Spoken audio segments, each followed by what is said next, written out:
Assalamualaikum warahmatullahi wabarakatuh. Kembali lagi dengan saya Silvi Afia Putri. Nah, pada kali ini saya akan membahas mengenai bab 5, yaitu Mikrotik Akses. Nah, di sini kita masih menganut materi Mikrotik Certified Network Associate atau MTCNA.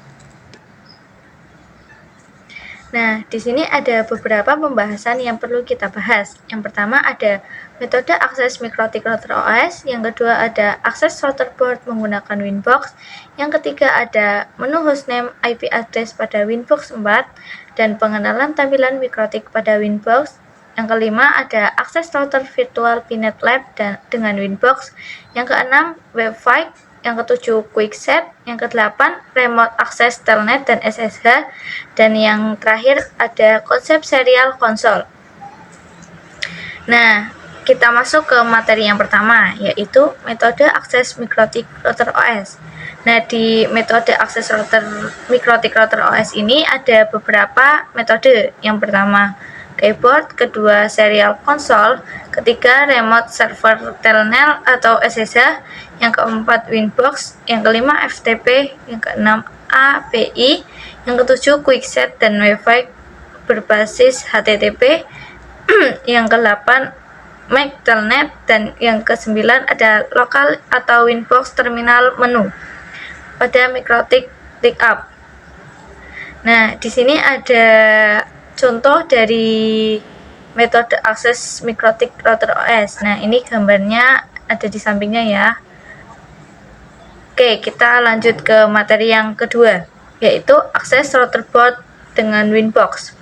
Nah, cara paling mudah dalam mengakses dan mengkonfigurasikan router Mikrotik adalah menggunakan Winbox. Nah, untuk aplikasi Winbox available on Windows terkait macOS dan Linux bisa menggunakan pihak ketiga. Antara router dengan laptop dihubungkan menggunakan kabel LAN dan available access by MAC and IP address. Dan ada juga passwordnya yaitu blank. Di sini ada contoh gambar dari akses router board dengan Winbox. Nah, ini menggunakan kabel LAN untuk menghubungkan laptop dengan router board. Oke, ada menu hostname IP address pada Winbox. Yang pertama, pengenalan hostname dan IP address uji coba. The login Winbox with MAC address atau IP address. Di sini juga ada gambar berupa menu hostname IP address pada Winbox, dan ini seperti gambar yang sebelumnya, yaitu laptop dihubungkan dengan router board menggunakan jaringan LAN. Nah, materi selanjutnya ada akses virtual Mikrotik Pinet Lab dengan Winbox. Nah, Pinet Lab atau lab alat emulator jaringan paket. Kedua, persiapkan environment Pinet Lab yang sudah tersedia perangkat virtual Mikrotik. Persiapkan aplikasi Winbox dan lakukan koneksi antara ISP dengan router. Konekkan virtual Mikrotik using Winbox ISP@1 Mikrotik. Nah, di sini ada contoh gambar pada tampilan Pinet Lab. Ada net dan Mikrotik yang dihubungkan dengan kabel @1. Oke, kita lanjut, yaitu ada mengakses router board dengan Web5. Web5 diperkenalkan sejak router board versi 5.0 dengan lokasi yang sama dengan Winbox, seperti IPv4 dan IP versi 6, support HTTP dan HTTPS sebagai alternatif Winbox, dan untuk mengakses router board via Web5 bisa dengan menetapkan IP router. Nah, ini contoh gambar router board dengan Web5, dan di sini ada router OS versi 5.4.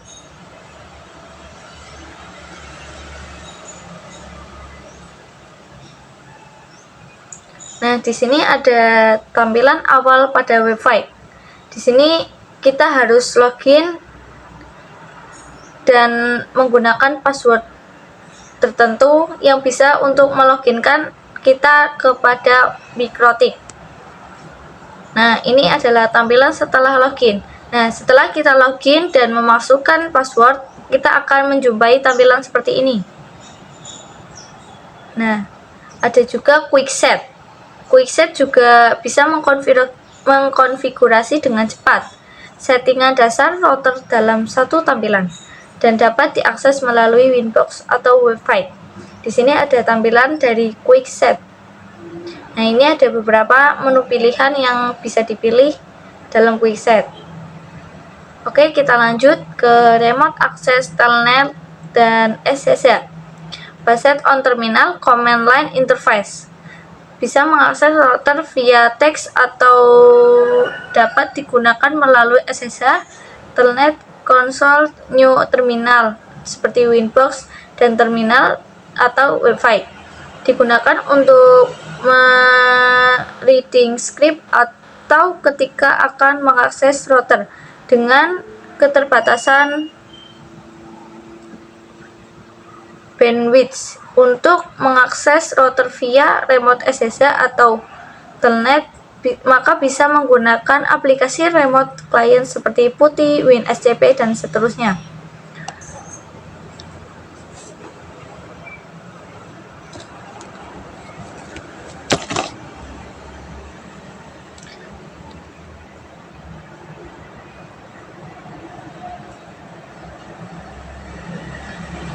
Nah, di sini ada tampilan dari remote access telnet dan SSH.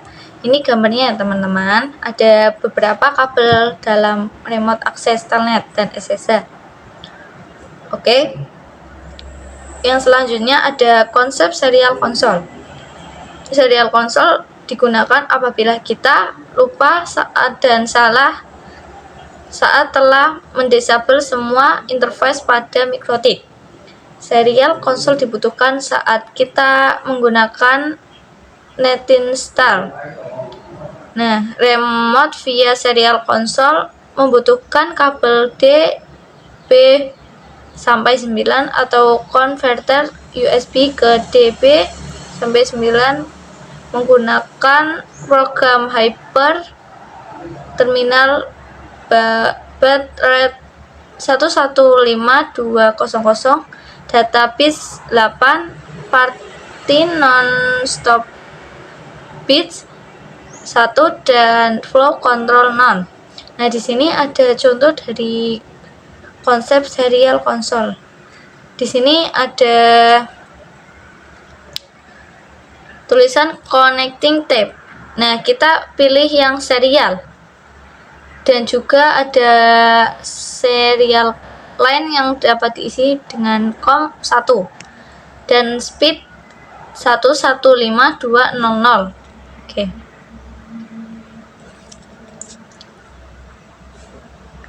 Nah, di sini juga ada cara menggunakan serial console.